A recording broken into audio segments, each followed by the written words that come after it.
जैसा कि पूरे आज ऋषिकेश में क्षेत्रीय लोगों ने हंगामा किया विधायक और कैबिनेट मंत्री प्रेमचंद अग्रवाल के खिलाफ, जिस तरीके से उन्होंने रोड पर उतरकर एक गुंडे मवाली की तरह एक सामान्य आदमी से मारपीट की।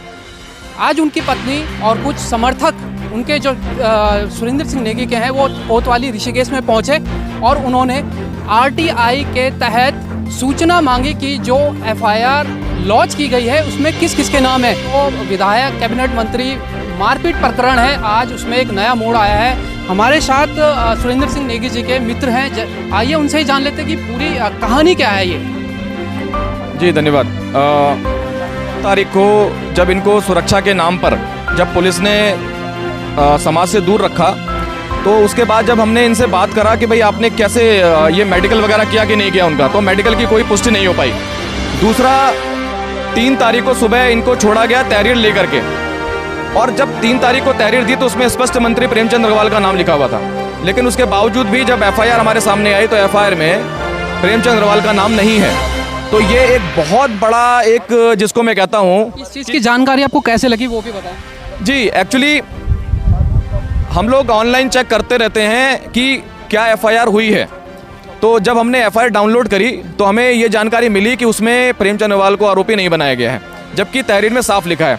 बात हुई तो आज हम यहाँ पर आए, और आने के बाद हमने सबसे पहले जब हमारे पास दरोगा लोग आए तो हमने उनसे पूछा कि हमें केवल आईओ से बात करनी है, क्योंकि यहाँ के जो कोतवाल हैं वही इस इन्वेस्टिगेशन में आईओ भी नियुक्त किए गए हैं। जब वो आए तो उनसे जब सवाल पूछे गए तो उनसे जवाब देता नहीं बन रहा था, वो स्पष्ट नजर आ रहा था कि मंत्री के दबाव में है।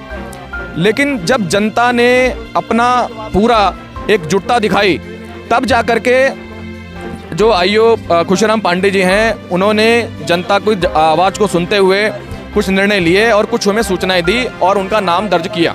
और नाम दर्ज किया, उनसे बाकायदा हमको एक लेटर दिया। लेटर में उन्होंने लिख करके दिया है कि जो पहले नंबर पे आरोपी हैं अब प्रेमचंद अग्रवाल हैं, दूसरे में कौशल बिजलवान और तीसरे में गौरव राणा। उन्होंने एक जानकारी और दी है कि एक और भी अभियुक्त का नाम प्रकाश में आया है, वो है हेड कांस्टेबल दीपक नेगी। जीत है और हम ये चाहते हैं कि जनता जो है वो इसी तरह एकजुट रहे, क्योंकि जनता हमेशा बिखर जाती है और जब बिखर जाती है तो न्याय नहीं मिल पाता, और जो पीड़ित है वो हमेशा पीड़ित ही रहता है और उसके ऊपर अन्य अत्याचार भी होते हैं।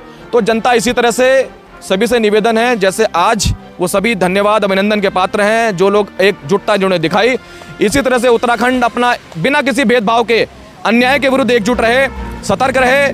और जब जनता पुलिस के ऊपर पकड़ बनाएगी तो ये मंत्री कभी पकड़ नहीं बना पाएंगे। जी धन्यवाद। जिस तरीके से आरोप लग रहे हैं कि पुलिस दबाव में, तो अभी भी क्या आश्वासन है कि पुलिस अभी जो कार्रवाई करेगी आगे की वो दबाव में नहीं होगी? देखिएगा, पुलिस तो पूरी तरह से दबाव में है। जहाँ तक हम लोग बात करें, अभी आईओ से बात हुई थी, आईओ आए थे हमसे मिलने के लिए। आईओ ने भी ये बात कही है कि पहले कुछ चीज़ें हैं जो बड़ी चौंकाने वाली हैं। जैसे आईओ ने एक बात कही कि उनको दवाइयाँ दी गई थी वहाँ पे, और जब उन्हें डिटेन किया गया था, डिटेंशन के दौरान उनको दवाइयाँ दी गई, उस समय उनका मेडिकल नहीं हुआ था।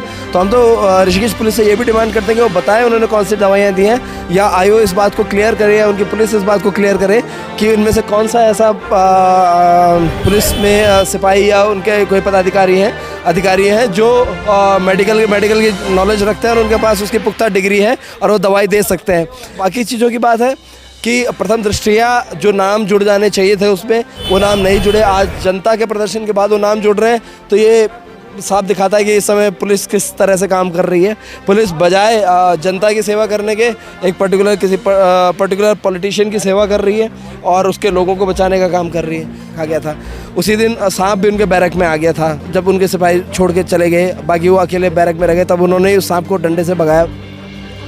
ये आपने नई बात बताई है कि सांप भी रात को सांप निकल आया था, जो सुरक्षाकर्मी थे वो भाग गए थे, फिर वो बाहर से डंडा फेंका तो उन्होंने डंडे से उस सांप को सुरेंद्र सिंह नेगी ने बाहर निकाला है। तो देखिएगा, उनकी जान को हमेशा रिस्क रहा है। अब कैसे आपकी सुरक्षा देने की भी मांग है, वो मान ली गई है?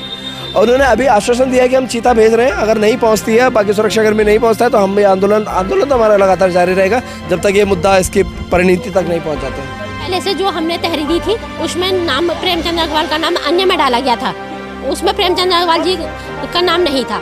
तो अभी की तहरीर में उन्होंने अभी जो हमने गुहार लगाई है उसमें प्रेमचंद अग्रवाल जी का नाम दर्ज कर दिया गया है। और जो मैंने ये कहा उनसे कि आपने उनको सिक्योरिटी नहीं, अभी तक हमें कोई सिक्योरिटी नहीं थी इतनी देर तक, तो उन्होंने कहा कि अभी जल्द से अभी तुम्हें तुरंत सिक्योरिटी दी जाएगी। जी हाँ जी। जी। और बाकी जो बता रहे हैं कि आपने आरटीआई से पहले आरटीआई लगाई थी या अंदर जाके? जी हाँ सर, लगाई थी। उसमें आपको जो लेटर मिला उसमें नाम था? उस लेटर उसमें हमने 2 बार नाम लिखा था, प्रेमचंद जी का 2 बार नाम लिखा था जी। लेकिन उन्होंने इनकी सूची से उसमें प्रेमचंद जी का अग्रवाल नाम अन्य में डाला गया है। जी हाँ, ये है कि उन्होंने कहा कि एक तो आपको सुरक्षा दी जाएगी और दूसरे में ये कहा कि नाम दर्ज कर दिया जाएगा उसमें। ये अभी तक तो ये टाल मटोली करते हैं, पुलिस प्रशासन पूरा टाल मटोल कर दी है। जहाँ तक मैं इतने दिन से हम इतना परेशान हैं, इतनी मारपीट के बाद भी उनको कोई ट्रीटमेंट नहीं दिया गया है। और ये कोतवाल जी कहते हैं कि हमने उनको दवाई दी, कौन सी दवाई दी वो उनको भी पता नहीं है। उनको पता वो अगले उनके ऊपर कार्रवाई नहीं होती तब तक विरोध जारी रहेगा।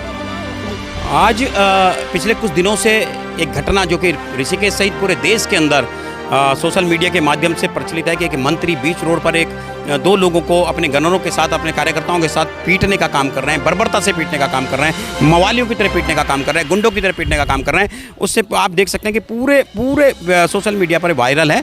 और जब कार्रवाई की बात की गई तो पीड़ित के द्वारा, जो पीड़ित थे, जो खुद भी संघ का कार्यकर्ता है, वो पीड़ित था, उसने एक तहरीर थाने में दी थी जिसमें मंत्री प्रेमचंद अग्रवाल, गौरव राणा और कौशल बिजलान 3 नाम उन्होंने लिख के दिए थे। लेकिन पुलिस कार्रवाई में केवल कौशल बिजलान का नाम आता है, 2 नाम गायब होते हैं। तो बार बार पुलिस ये कहती है कि मुकदमा दर्ज है, लेकिन तहरीर में जो मुख्य FIR है उसमें नाम नहीं था। आज सब लोगों ने, ऋषिकेश की सम्मानित जनता, इसमें बड़ी संख्या में सब लोग मातृशक्ति यहाँ पर आए, उन्होंने एक ही मांग थी कि मंत्री का नाम इसमें जोड़ा जाए। और आज पुलिस जब RTI के तहत, सूचना के अधिकार के तहत उनकी पत्नी ने इसमें डिमांड की तो उनको तुरंत उस समय बताया गया कि इसमें प्रेमचंद अग्रवाल, कौशल बिजलान, गौरव राणा और एक नया नाम आया जो दीपक नेगी का नाम उसमें जोड़ा गया। और भी अभी इसमें जांच चल रही है और हमें उम्मीद है कि पुलिस ईमानदारी से काम करी, उत्तराखंड पुलिस के रूप में काम करे। जैसे आपने देखा कि नेता हो या फिर कोई बड़ा विभागीय अधिकारी, जनता के सामने ऐसा भी वक्त आता है जब सबको नतमस्तक होना पड़ता है। आज ऋषिकेश की जनता ने ये दिखा दिया है, ना नेता और ना ही पुलिस किसी के आगे नहीं झुकेंगे अगर उनके हकों को मारा जाएगा। आगे की अपडेट के लिए हमारे चैनल को सब्सक्राइब कीजिए और फेसबुक पेज को फॉलो कीजिए।